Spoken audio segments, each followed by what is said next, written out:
funny, intelligent, eloquent, and charming. Yes, you probably think I'm going to make another film about myself, right? Right?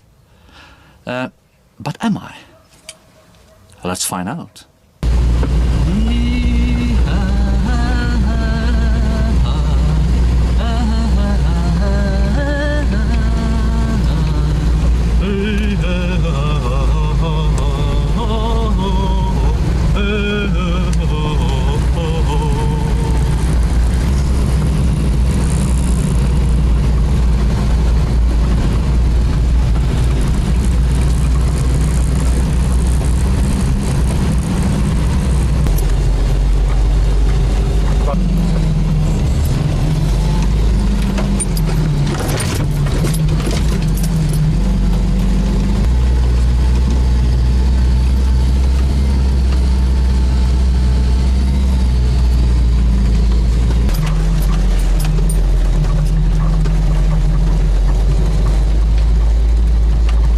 Today I'm going to talk a little bit about Fenris of Darkthorn mainly, but also some other things.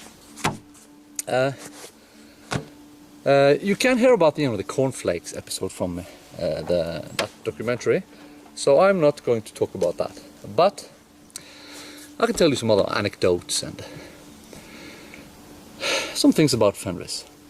I think everybody who knows Fenris think he's a great guy. He, like I said in the introduction, he's charming, intelligent, funny,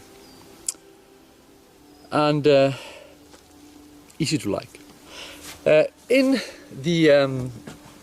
1991 to 1993, he regularly frequented Euronymous' shop, and he worked at the postal office, and after work he bought a case of beer, and he came to the shop and he sat there and drank it.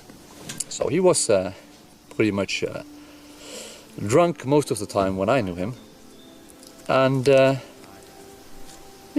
he was we all liked him, I think. I don't think anybody in the scene has anything bad to say about him, except of course that he was drunk. I don't know if he still is, but I hope not. So I knew him from that, from talking to him in the shop, really, when I was there. And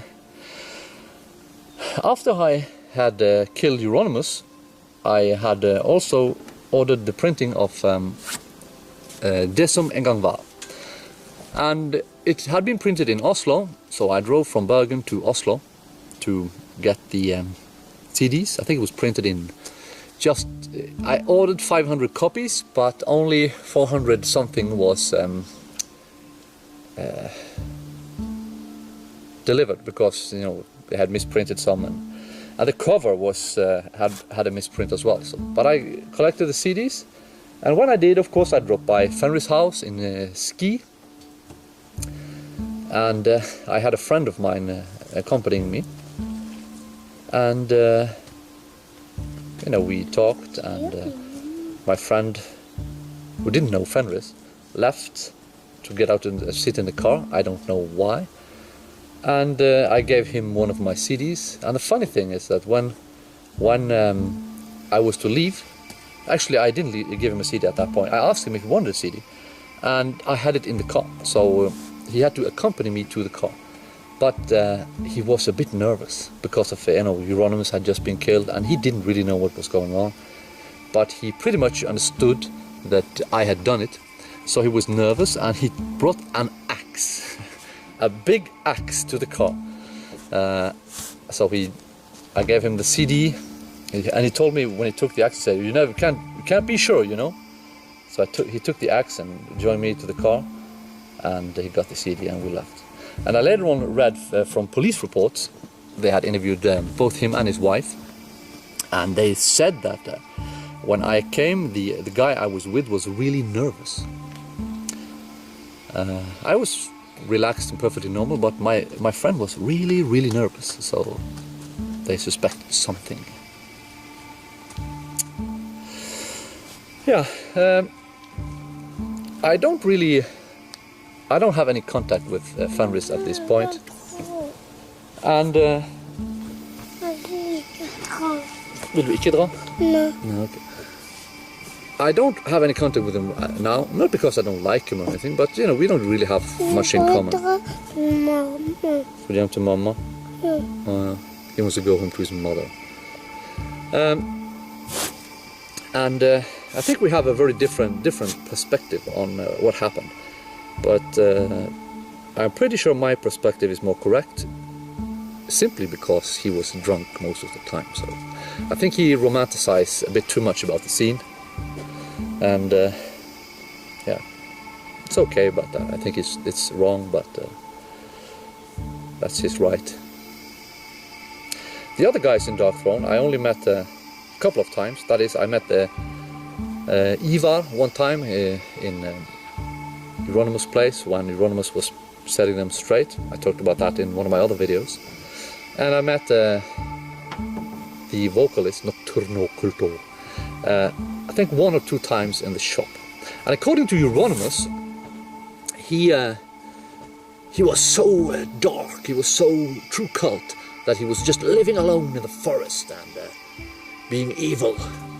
But of course, in reality, he just didn't like most of the guys who hang out in the shop. So that's the reason why he wasn't there too often. That's of course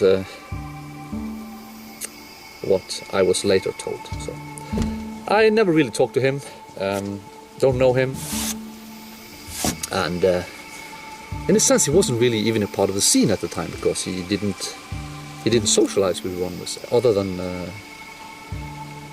with a few exceptions. So, and he should be grateful, because that was not a scene worth spending time in. So, to sum it up, that's really all I know in relation to Fenris and Dark Throne. That I don't know them any better than that. I've written a few emails with him some years ago, and I think we can say that he is a very original character in a positive sense. He will be remembered, and a creative person. He's intelligent, eloquent, and from my perspective, when I looked at the scene, I didn't find a lot of intellectual capacity, so to speak, but I think he was pretty smart and probably, you know, the only one with a serious intellectual capacity in that scene in Oslo. So I can add that Fenris never ratted anybody out, and I think the reason why he asked me to make lyrics for some of the tracks on a few of his albums was because he was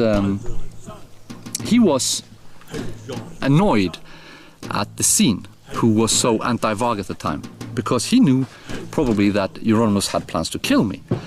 And this is probably also the reason why he understood that I had killed Euronymous, because he knew that Euronymous had plans to kill me. And of course, when a guy has plans to kill somebody and he ends up getting killed himself, you don't need to be a genius to figure out that perhaps it's the guy he planned to kill who did it, because he found out, like I did. And that got the time. So I think he just wanted to make a statement, a pro-Varg statement, by letting me write the lyrics for some of the tracks, which of course is very admirable by him. He is not only charming, intelligent, funny, he's also a very good-hearted fellow, and yeah, kudos to him. I love nature, and if you know how to read the signs, it says so much to you. Like right now, I've just noticed that the ground is covered with bits of cones, or what's it called? Yeah, I think it's called cones, under this tree. So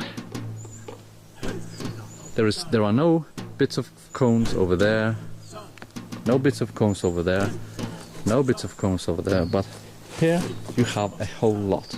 So that means simply that probably in this tree lives a squirrel.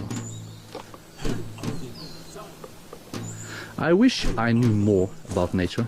I wish I had more experience and that I had been taught much more when I was young, because clues like this are everywhere and we modern man just don't know how to read them or to understand them, because we no longer live with nature but against it. So I hope that I can learn enough to make a difference for my children, and that they will be able to read these signs that throughout my life were completely invisible, sadly.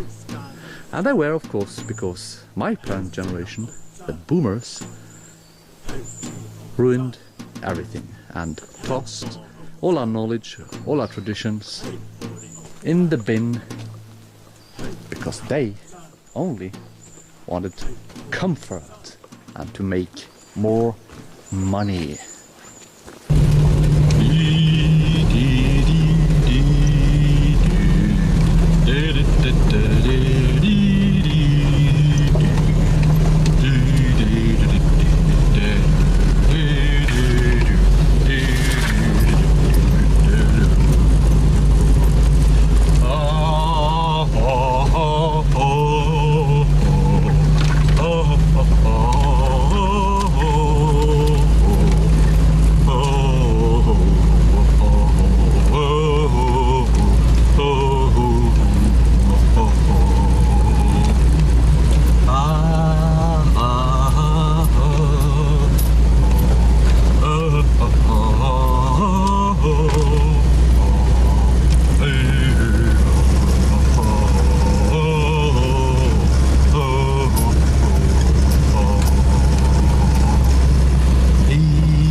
All the glory to him and his band. I wish him good luck. Okay, thanks for watching, bye bye.